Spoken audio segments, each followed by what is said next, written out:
Welcome बच्चों। हमारा already हमने चालू कर चुका है हमारा जो चैप्टर है सिमिलैरिटी, ठीक है। और सिमिलैरिटी में हमने जो पहला टाइप देखा, पहले टाइप में हमारे पास है एरिया ऑफ ट्राइंगल और उसकी प्रॉपर्टीज़।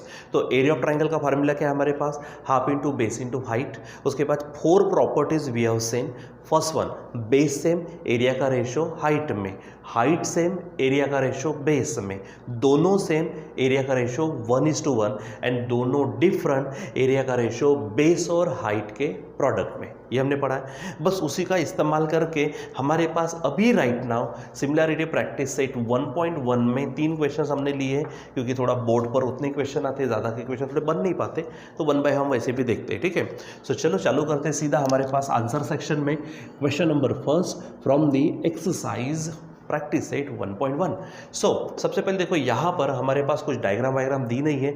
डायग्राम वगैरह ज़रूरत पड़ी तो हमें बनानी पड़ेंगे, ठीक है। तो पहले चलो पढ़ते हैं। यहाँ पर क्या है, base of triangle is 9 and height is 5। यानी कोई ट्राइंगल है जिसका बेस क्या है 9 है और हाइट क्या है हमारे पास 5 है, ठीक है। फिर base of another triangle is 10 and height is 6। यानी 2 अलग अलग ट्राइंगल लेते हैं। यहाँ पर मान लीजिए कि मैं पहला ट्राइंगल ले लेता हूँ यहाँ पर इस तरह से, ठीक है। तो इसको नाम दे देते, समझो ABC। अब उन्होंने नाम नहीं दी तो हम ले लेते। उसमें ये आपकी AD जो है ये हाइट समझ के चलो, ठीक है। अब दूसरा ले लेते, यहाँ पर हमारे पास में इस तरह से कोई ट्राइंगल लेंगे, ठीक। इसको नाम दे देंगे PQR। यहाँ से ये हाइट समझो, ठीक है। PS नाम दे देते। चलो लिखना शुरू करते। तो क्या कहेंगे, 2 ट्राइंगल है तो in triangle ABC and triangle PQR, एकदम सिस्टमेटिक लिखना, ठीक है। यहाँ पे कॉमा दे दीजिएगा। चलो आगे बढ़ते हैं, लिखेंगे कैसा हम, segment AD perpendicular side BC, ठीक है। इसका मतलब परपेंडिकुलर के पहले जो है वो हाइट है, उधर में बेस है। आगे बढ़ो, क्या है, सेगमेंट PS परपेंडिकुलर साइड कौन सी है हमारे पास में, QR। यानी यहाँ पर BC और QR बेसिस और AD और PS हाइट्स, ठीक है। अब पहले ट्रायंगल में क्या कहा, बेस कितना है 9 और हाइट कितनी है 5। तो मैं हाइट यहाँ पर बता पाता हूँ या फिर आप यहीं पे लिख सकते हो, ऐसे कोई बड़ी बात नहीं है, ठीक है। तो मैं यहाँ पर बेस लिख लेता हूँ। तो BC ले लेते, कितना है, चलो 9 है, और हाइट यानी AD ले लेते हैं हम यहाँ पर 5। दूसरे इसमें बेस और हाइट दी है 10 और 6। तो यहाँ पर बेस है QR जो 10 है, और हाइट जो PS है वो ले लेते हैं, हमारे पास कितनी है 6 है, ठीक। और फिर कहा क्या है, find ratio of areas of triangle. तो एरियाज ऑफ ट्राइंगल का रेशो। अब पहली बात आप देखो ना, यहाँ पर ना बेस सेम है ना हाइट सेम है। तो मैंने क्या कहा था, जब बेस और हाइट दोनों डिफरेंट रहेंगे तो एरिया का रेशो किस में रहेगा, बेस और हाइट के प्रोडक्ट में। यानी यहाँ पर सीधा आ जाते हैं हम, area of triangle ABC upon क्या बोलेंगे हम, area of triangle PQR is equal to, base और हाइट दोनों डिफरेंट है तो क्या बोलेंगे, बेस और हाइट के प्रोडक्ट में। तो पहले ABC है तो ABC का बेस BC, हाइट AD है, तो ऊपर में होगा BC इंटू AD और नीचे होगा PQR का बेस है QR और हाइट है PS, यानी QR इंटू PS। अब यहाँ पे हेडिंग दे देना सीधा, property of areas of triangles. अब हेडिंग ऐसे दे देंगे, रीजन चाहिए, रीजन जरूरी है। चलो अब एरिया ऑफ ट्राइंगल ABC नहीं है, एरिया ऑफ ट्राइंगल PQR नहीं है, जो जो दिख रहा है वो देखो, BC और AD। देखो BC है 9, AD है 5, यहाँ लिखते हैं हम 9 इंटू 5। आगे QR और PS देखो, QR है 10, PS है 6, यानी 10 इंटू 6। चलो इसको सिंप्लीफाई करते, तो 5 से 5 1 जा 5 2 जा, और 9 और 6 को 3 से डिवीजन, 3 3 जा इंटू 3 2 जा हो जाएगा। और इसीलिए फाइनली ऊपर में 3 होगा और 2 2 जा 4, ठीक है। तो उन्होंने क्या कहा था, रेशो। तो रेशो निकालते समय हम क्या करते हैं उसको 3:4 ऐसा लिखेंगे, ठीक है। तो ये हो गया, इसलिए हम लिखेंगे area of triangle ABC is to area of triangle PQR is equal to, क्या है आंसर, 3/4, मतलब 3:4। और इसको आप बराबर सिस्टमेटिक पद्धति से क्या करेंगे, पैक करेंगे। ठीक है बच्चों, सो ऐसे आपको सॉल्व करना है और बराबर सिस्टमेटिक पद्धति से, गड़बड़ी नहीं करनी है। ठीक है, चलो क्वेश्चन नंबर हमारे पास है सेकंड। अब सेकंड में ये डायग्राम दी है, उन्होंने दी है डायग्राम तो वही ले लेंगे। तो चलो बताओ, आप एक काम कर सकते हो, क्योंकि यहाँ पर ना उन्होंने क्या नहीं दिया था, किसी ट्राइंगल के नाम वाम नहीं दिए थे, इसलिए आप फाइनल कर सकते हैं स्टेटमेंट के साथ। क्या बोलेंगे? सो आप यहाँ पे लिख सकते हो ratio of areas of given triangles is equal to 3:4, ये लिख देना। ठीक है, चलो अब सेकंड शुरू करते हैं। यहाँ पर उन्होंने फिगर खुद दी है, मैं फिगर बनाता हूँ। बच्चों देखो यहाँ पर, क्योंकि थोड़ा अगर मैं एकदम सिस्टमेटिक निकालते बैठूँ तो यहाँ पर प्रॉब्लम क्या होंगी, it will consume the time. ठीक है, इसलिए आप डायग्राम सिस्टमेटिक निकालो। मैं यहाँ पे स्केल भी लगाने की कोशिश, देखो कल मैंने लास्ट टाइम जब प्रॉपर्टी पढ़े तो वहाँ तो ली, लेकिन यहाँ थोड़ा सा फास्ट लेंगे। ठीक है, यानी डायग्राम के समय में, बाकी तो स्लो पढ़ ही रहे हो। ठीक है, तो आप डायग्राम बराबर सिस्टमेटिक निकालना। Here it is ABC and D। ऐसा आपको यहाँ पर कुछ नज़र आ रहा है, तो जो दिख रहा है उसका काम करते हैं, पहले पढ़ भी लेते हैं। क्या है? BC perpendicular AB। देखो ये BC परपेंडिकुलर क्या है? AB। Okay, then AD perpendicular, ये देखो ये जो AD है हम एक्चुअली DA बोलेंगे, वो भी किसके ऊपर है? AB के ऊपर। दो परपेंडिकुलर है और वो भी एक ही बेस पर है, यानी बेस सेम हो गया बच्चों, ध्यान में रखो। सो लिखना शुरू करते हैं। तो दो ट्राइंगल नज़र आ रहे हैं, एक ऊपर में ABC, तो क्या बोलेंगे? In triangle ABC and second one is what? दूसरा ट्राइंगल देखो ADB, यहाँ पे आप लिख लो ट्राइंगल ADB। इसमें BC तो आप बोलेंगे यहाँ पर सेगमेंट, आप BC मत बोलो, आप CB बोलो। उन्होंने जो कहा वैसा ही लिखना चाहिए, ज़रूर नहीं। एक्चुअली जब परपेंडिकुलर लिखा जाता तो इस पॉइंट से यहाँ तक। ठीक है, तो CB परपेंडिकुलर साइड कौन सी है? AB। ठीक है, और यहाँ से लेते समय आप बोलेंगे DA परपेंडिकुलर AB, तो आप लिखो सेगमेंट DA परपेंडिकुलर साइड कौन सी है? ये भी हमारे पास AB है। अब देखो दोनों में बेस सेम है, तो बेस सेम है तो एरिया का triangle, sorry ratio of triangle. ठीक है, एरियाज ऑफ ट्राइंगल तो क्या रहेगा? ठीक है, एरियाज का रेशो काहे में? देखो बेस सेम है तो रेशो किस में आएगा? हाइट में। यानी हम यहाँ पर लिख देते area of triangle ABC to the area of triangle ADB।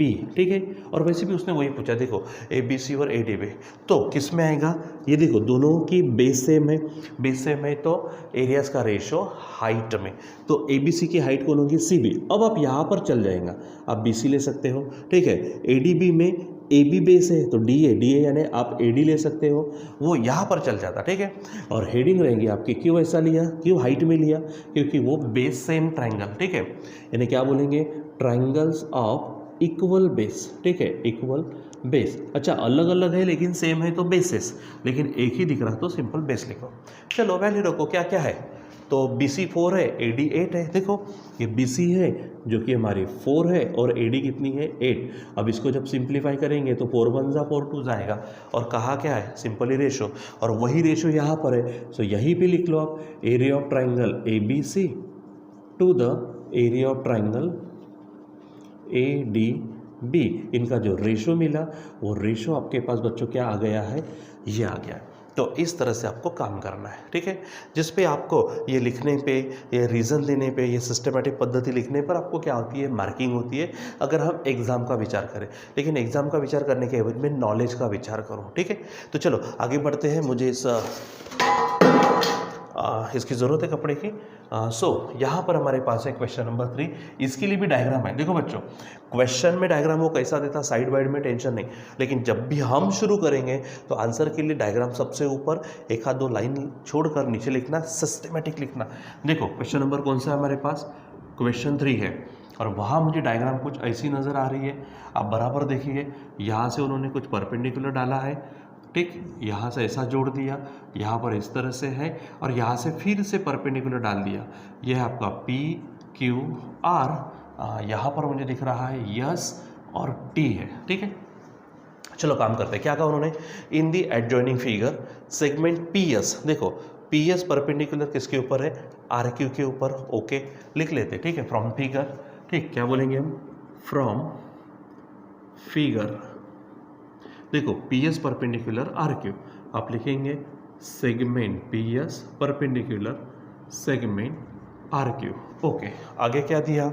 Segment QT perpendicular PR। देखो क्यू टी किसके ऊपर दिया है, पी आर के ऊपर, आप उसको भी लिख लो। ये मेन चीज़ें है, सेगमेंट क्यू टी परपेंडिकुलर, देखो क्यू टी परपेंडिकुलर सेगमेंट कौन सा है, पी आर है, ये भी आपको दिया है। फिर पी एस और पी आर दिया है, कितना है 12, पी एस और पी आर 12, तो पी एस है हमारे पास में कितना 6 है, और पूरा का पूरा पी आर जो है, तो पी आर यहाँ से यहाँ तक है, तो ये आपको ध्यान में रखो, बराबर सिस्टमेटिक लिखो। नहीं तो फिर आप ऐसा लिख सकते हो, ठीक है, या तो ऐसा यहाँ लिखो, नहीं तो फिर डायग्राम में बताते समय देखो ना, क्योंकि आप यहाँ लिखेंगे तो 12 नहीं होगा, ये टीपी होगा, हमको तो पीआर दिया है ना, तो पूरा बड़ा लिखना पड़ेगा, ठीक। चलो अब कहा क्या है, देन फाइंड क्यूटी, आपको क्या निकालना है बेटा, ये जो क्यूटी है, ये क्यूटी आपको क्या करना है, निकालना है, ठीक। तो यहाँ पर आपको ध्यान में रखना है कि क्यूटी निकालना है। चलो देखते हैं और क्या क्या चीज़ दी है हमारे पास। अच्छा, एक चीज़ और भी दिया है यहाँ पे, आप देखो ये जो आर क्यू है, मैंने आर क्यू लिखा नहीं है, तो आर क्यू आपको दिया है 6, तो आर क्यू कहाँ पर है, ये आपके पास क्या है, आर क्यू है, ठीक है बच्चों। आपको ध्यान में रखना है जो जो चीज़ें दी है, ठीक है, तो उन चीज़ों को हमको बराबर सिस्टमेटिक देखना है। बस बच्चों, बस 2 सेकेंड में हम इसको देखते राइट बैक, थोड़ा सा पानी पे करा जाता हूँ, गला थोड़ा सूख गया है, ठीक है। ठीक बच्चों, तो देखो यहाँ पर हमारे पास में जो जो चीज़ें दी है वो चीज़ें यहाँ पर हमने लिखी है। अब हम चेक करते हैं कि क्या क्या हुआ है यहाँ पर, Q R, P S, P R सब दिया हुआ है और क्यूटी निकालना है, तो क्यूटी हमारे पास ये है। अब बच्चों यहाँ पे एरिया ऑफ ट्राइंगल की बात नहीं की है, ना तो उसने पूछा है ना उसने दिया है, लेकिन फिर भी हमारे पास ये चीज़ें हैं। आपको मालूम है, जैसे देखो ये जो पी आर नज़र आ रहा है, ये पूरा का पूरा पी आर, अगर मैं विचार करता हूँ और इसका विचार करता हूँ, तो ये क्यू से लेकर इसके ऊपर क्या हो गई, हाइट हो गई, ठीक है, और ये पी आर क्या हो गया, हमारा बेस हो गया। तो यहाँ पर हम एरिया ऑफ ट्राइंगल का फार्मूला लगाते हैं, तो बताइए एरिया ऑफ ट्राइंगल क्या लिख के दिया formula, half into base into height, ठीक है, half into base into height. मैं लेता हूँ एरिया का, ये ट्राइंगल का नाम, देखो ट्राइंगल का नाम पी क्यू आर, कौन सा लेंगे ट्राइंगल हम, पी क्यू आर। अगर हम इसके अनुसार विचार करते हैं तो ये देखो, ये साइड में आप देखो, ये इस तरह से नज़र आ रहा है हमको, और यहाँ से हाइट निकाले तो ये बेस हो गया पी आर और ये हाइट हो गई, ठीक है। यानी क्या होगा, हाफ, तो बेस कौन हो जाएगा आपका पी आर इंटू हाइट कौन हो जाएगी आपकी क्यू टी, हाइट कौन होगी क्यू टी। अब इसको इक्वेशन 1 नाम दे देते हम, ठीक है, ये समझो इक्वेशन 1। अब बच्चों यही चीज़ आप देखो, ये जो पी क्यू आर है, फिर से पी क्यू आर, क्योंकि ये हमारा ना ऑब्ट्यूज एंगल ट्रायंगल है। ऑब्ट्यूज एंगल ट्रायंगल में ये आपका है पी, ये क्यू, ये आर है। तो ऑब्ट्यूज एंगल ट्रायंगल में यहाँ से अगर हाइट निकालते हैं तो हाइट जाती है बाहर, तो यहाँ हाइट होंगी हमारी कौन सी, पी एस, और बेस होगा हमारा आर क्यू, ठीक है।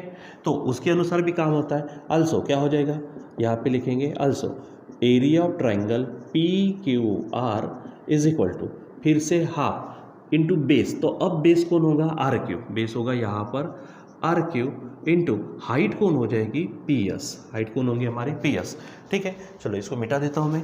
अब आप इसको क्या कर लीजिए, इक्वेशन सेकंड नाम दे दीजिए।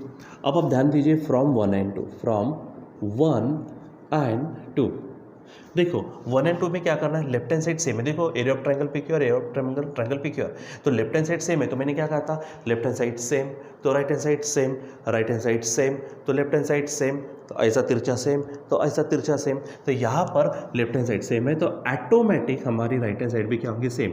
तो पहले की राइट हैंड साइड है हमारे पास हाफ इंटू क्या है, पी आर, देखो वहाँ पर P R into Q T is equal to, यहाँ राइट हैंड साइड क्या है, half into R Q into P S, दोनों तरफ से हाफ हाफ निकाल दो, तो P R into Q T is equal to R Q into P S. अब वैल्यू रखो, पी आर देखो पूरी पी आर दी है 12 इंटू क्यू टी दी ही नहीं है, एक्चुअल निकालनी है।